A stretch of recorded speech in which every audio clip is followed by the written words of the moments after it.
Lenkisiau was born into a strong and well-established pride in the Rongai region of the Masai Mara.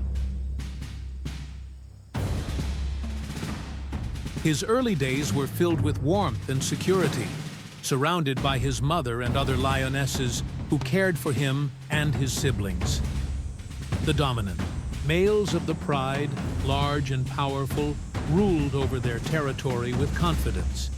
They provided protection, ensuring that no outside threat could harm the young cubs. The savannah was a land of both beauty and danger. Lenkisiau learned to recognize the sounds of distant hyenas, the rustling of unseen predators, and the ever-present struggle between survival and dominance.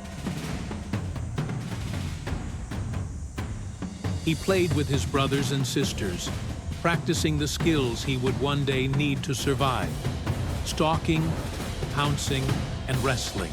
Despite the dangers that lurked in the wilderness, life in the pride was safe. The lionesses provided food, and the males ensured order. But beneath the surface, an unspoken truth lingered. Lenkisiau and his brothers would not be able to stay forever. As they grew, so did their strength and independence. The dominant males of the pride began to take notice. Their growls grew deeper, their stares more watchful. Lenkisiau and his siblings were no longer seen as cubs, but as potential threats. The time of comfort was coming to an end. The day came when Lenkisiau and his brothers could no longer ignore the inevitable. The dominant males, sensing the growing strength of the young lions, no longer tolerated their presence. A sudden attack from one of the older males sent a clear message. Their time in the pride was over. Forced to flee, Lenkisiau and his brothers left the only home they had ever known. The golden grasslands that had once felt welcoming now seemed vast and unforgiving. They were no longer protected by the pride. Now, they were outcasts, wanderers with no land to call their own. For the first time, hunger gnawed at their bellies. They had always relied on the lionesses to bring food, but now they had to fend for themselves. Their first attempts at hunting were clumsy, often ending in failure. Weak and inexperienced, they struggled to bring down prey. The nights were the hardest, cold, dark, and filled with the distant roars of rival lions who ruled over territories they could not enter. Despite the hardships, Lenkisiau felt something awaken within him. A fire, a desire to prove himself, to carve out a future beyond exile. He was no longer a cub. He was a lion, and he would fight to survive. The wilderness was cruel. Lenkisiau and his brothers, once sheltered within their pride, now faced a world that offered them no mercy. Hunger gnawed at their ribs, turning their once strong bodies lean and weak. The vast plains, which had once seemed endless and full of opportunity, now felt like a prison with no escape. Hunting was a constant struggle. Their inexperience led to repeated failures, their chases ending in exhaustion rather than a meal. They tried scavenging, but older predators, hyenas, larger coalitions of lions, drove them away before they could get close to a carcass. Don't forget to like and subscribe to the channel. It's simple, quick, and helps us keep bringing you amazing content. Doubt crept into Lenkisiau's mind. Was this their fate? To wander until they withered away, unable to claim a place in the world? The memories of his pride, of the safety and certainty he once knew, haunted him. There was a part of him that wished he could turn back, to find a way to return to what was lost. But the past was gone, and there was no home to return to. His brothers felt the same despair. Some nights, their growls of frustration turned into snarls, their desperation pushing them to turn on each other. Fights broke out over scraps of food, over direction, over leadership. They were losing themselves to hunger and hopelessness. But something within Lenkisiau refused to surrender. He did not know what lay ahead, but he knew that if they gave up now, their fate was sealed. They had been cast out, but that did not mean they had to remain outcasts forever. One evening, while following the scent of a carcass, Lenkisiau and his brothers stumbled upon an unexpected sight. A lone male, lion, older but still powerful, feeding on the remains of a wildebeest. His mane was darkened with age, his body covered in scars that spoke of battles long past. The young lions hesitated. A lone male was unusual.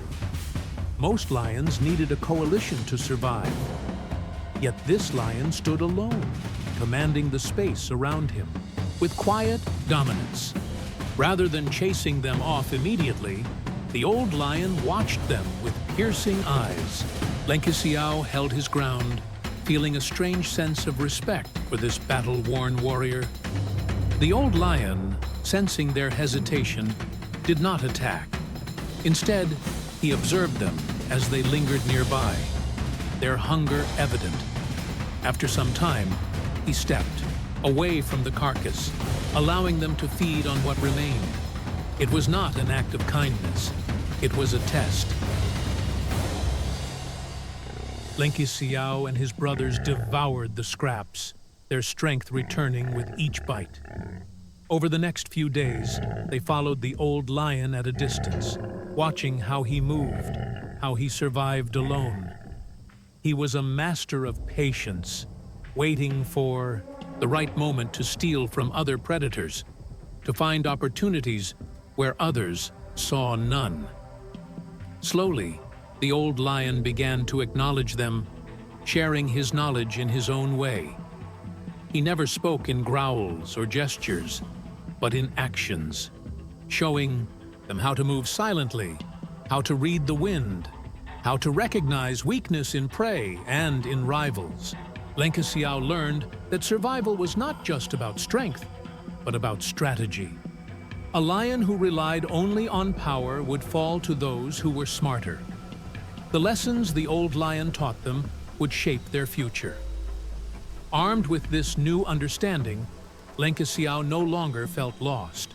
He had learned something invaluable. A lion does not simply find his place in the world, he takes it. With newfound knowledge, Lenkisiau and his brothers left behind the old lion and ventured into more dangerous territories. They were no longer the weak, starving cubs who had been exiled from their pride. They had learned patience, teamwork, and the value of strategy. Now, it was time to put these lessons to the test. The first real challenge came when they stumbled upon a small pride in an unclaimed stretch of land. It was led by a single male, older but still strong, surrounded by a handful of lionesses. His rule was weak, but he held on to his territory with sheer experience. Lenkisiau knew they could not take him down in a direct fight. They were still growing, their strength not yet at its peak. Instead, they waited. They watched from the shadows, observing his weaknesses. The lionesses were restless, sensing that their leader was losing his edge. They would not stay loyal forever. Then, the opportunity came. The old male had been injured in a fight against a rogue hyena clan. He was slower, weaker, the wrong guy. Boys struck at dawn, surrounding him before he could react. He fought back, roaring defiantly. But 3 young, determined lions against one aging warrior was an uneven match. The battle was short and brutal. Lenkisiau delivered the final blow, his fangs sinking into the rival's throat. As the defeated male took his last breath, Lenkisiau felt something shift inside him. This was the first true victory, the first step toward something greater. The lionesses did not resist. They knew the laws of the wild. Strength ruled above all else. They accepted the new kings, and for the first time, Lenkisiau and his brothers had land to call their own. But deep inside, Lenkisiau knew this was only the beginning. The territory was theirs, but the real challenge had just begun. Holding on to power was far more difficult than taking it. The land they had claimed was small, and the lionesses, though accepting of their presence, had not fully given their loyalty. There were no cubs yet, no bloodline to secure their reign. The Rongai boys had to prove themselves as protectors and providers. Their hunting skills, once weak, had improved. They learned to work together, taking down zebras and wildebeest, ensuring that the pride was well fed. But the biggest threats were not hunger or competition among themselves. It was the other coalitions that lurked in the shadows, waiting for a moment of weakness. One night, the distant roars of rival males echoed across the plains. The Rekero coalition, a group of 4 powerful lions, controlled a vast neighboring territory. They had ruled for years, their dominance unquestioned. Now, they sensed an intrusion. Lenkisiau and his brothers knew that if the Rekero males saw them as a threat, they would be hunted down and killed. They had heard stories of what happened to young coalitions that challenged the wrong kings too soon. For now, they chose patience over recklessness. Instead of seeking battle, they expanded their control subtly, marking their scent on the edges of Rekero land, challenging the boundaries just enough to test the older males' reactions. The Rekero males responded with brutal force, roaring their warnings, patrolling their borders with aggression. But Lenkisiau saw something others might have missed. Their power was built on years of dominance, but they were growing older. Their roars, though strong, carried the weight of time. A plan began to form. The Rongai boys were not yet strong enough to face them, but they would wait. They would grow. And one day, they would strike. Lenkisiau and his brothers spent months strengthening themselves. Their bodies grew more powerful, their confidence rising with each successful hunt, and every battle survived. The pride under their control expanded, with the lionesses growing accustomed to their rule. Cubs were born, carrying their bloodline, a sign that their legacy was beginning to take root. Yet, despite their growing power, they knew they were not truly safe.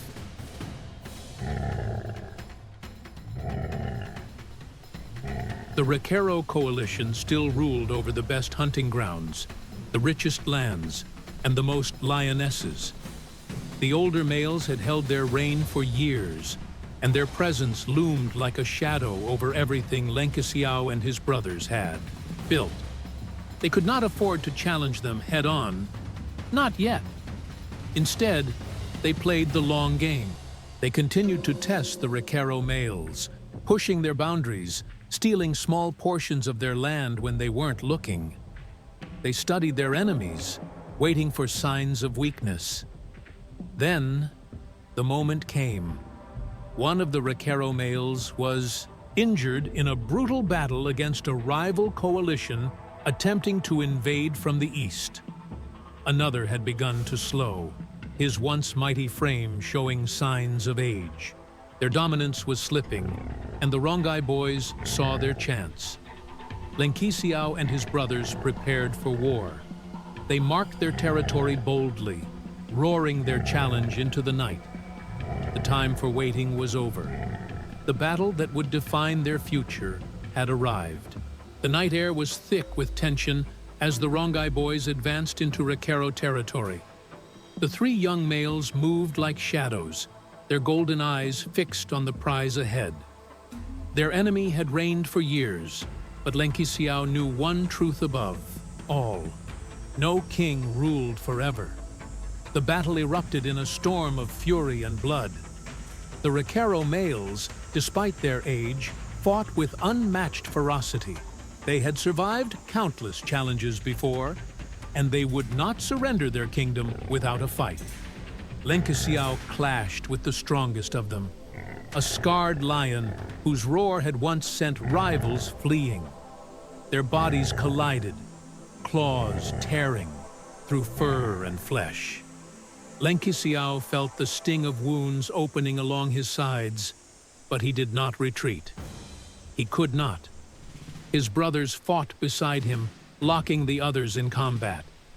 The savannah trembled with the sound of roaring, of snarls, of the brutal, unrelenting war for dominance. The old kings did not fall easily, but they fell. One by one, the Recaro males were overpowered. Bloodied and broken, the survivors limped away, disappearing into the darkness, leaving behind the land they had once ruled. Their era had ended. Lenkisiau stood at the center of the battlefield, his breath heavy, his body aching from battle. His brothers roared beside him, their voices rising into the night, claiming their victory. The Rongai boys were no longer challengers. They were kings. As dawn broke over the savannah, the echoes of the battle still lingered in the air. The once mighty Recaro coalition had been defeated, their reign reduced to a fading memory. The Mai land that had once belonged to them was now under new rule. The Rongai boys had claimed their throne. The lionesses of the conquered pride did not resist. They knew the laws of the wild. Strength determined leadership. Slowly, they approached Lenkisiau and his brothers, acknowledging them as the new rulers. This was the true reward of their victory, not just land, but legacy. With the old kings gone, the lionesses came into estrus, ready to bear the cubs of the new coalition. Lenkisiau watched as the pride grew, his bloodline spreading across the land. His offspring would inherit a kingdom forged in battle, a dynasty that would shape the future of the Mara Naboisho Conservancy. For the first time in his life, he was no longer a wanderer, no longer an outcast. He had fought, survived, and conquered. He was a king now. Yet deep inside, he knew that power was fleeting. No lion ruled forever. And somewhere beyond the horizon, young challengers were already watching, waiting, just as he once had. Time passed, and the Rongai boys reigned over their hard-won territory. Their rule was firm, their pride thriving. Cubs grew strong under their protection, and their roars echoed across the land as a warning to all who dared challenge them. But power in the wild was never permanent. New coalitions were forming in the shadows. Young, ambitious lions who saw the Rongai boys as aging rulers, just as they had once seen the Recaro males. Hyenas, once wary, had grown bold again, testing the strength of the dominant lions. Every night, the distant calls of rival males signaled that the peace would not last forever. Lenkisiau was no longer the young warrior seeking a kingdom. He was the king defending it. He had won the throne, but now he had to fight to keep it. And he knew one truth above all. One day, the cycle would repeat. The first true challenge to their reign came with the arrival of a new coalition. 3 young, powerful males who had spent years wandering, just as Lenkisiau and his brothers once had. Their roars echoed through the savannah, a declaration of war, a challenge that could not be ignored. Lenkisiau recognized the hunger in their eyes, the same fire that had once burned in him. They were him years ago, young, ambitious, and fearless. They would not back down. The battle was inevitable.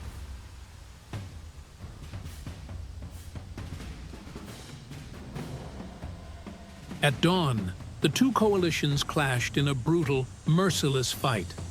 Lenkisiau and his brothers, now seasoned warriors, fought with all their strength, their experience giving them an advantage. But age had begun to weigh on them, and the younger challengers were faster, relentless. The fight raged on, blood staining the golden grass. One of Lenkisiau's brothers suffered a deep wound, stumbling under the force of the enemy's assault. The young males pressed forward, sensing weakness. Lenkisiau knew they were outnumbered and outmatched, but he refused to fall. With a final desperate charge, he struck the strongest of the challengers, driving him back. His brothers followed, rallying for one last stand. The younger lions, realizing the Rongai boys were not yet ready to surrender their throne, hesitated. The fight ended in a standoff, a battle won, but not the war. The new coalition retreated, but their message was clear. The cycle had begun again. The days of unchallenged rule were over. Lenkisiau knew that time was not on their side. One day, the young males would return, stronger, more determined. The fight for survival would never end. Yet, he was not afraid. He had lived the life of an outcast, a warrior, a king. He had carved his legacy into the land, sired cubs who would carry his bloodline, and shaped the history of the savannah. His story would not end with a single battle.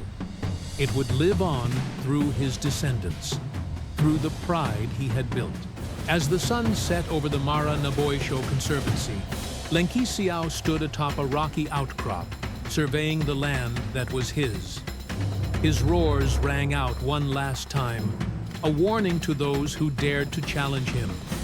One day, his reign would end, but not today.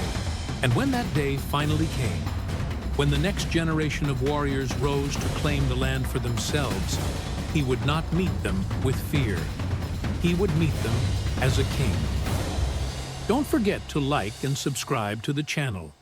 It's simple, quick, and helps us keep bringing you amazing content.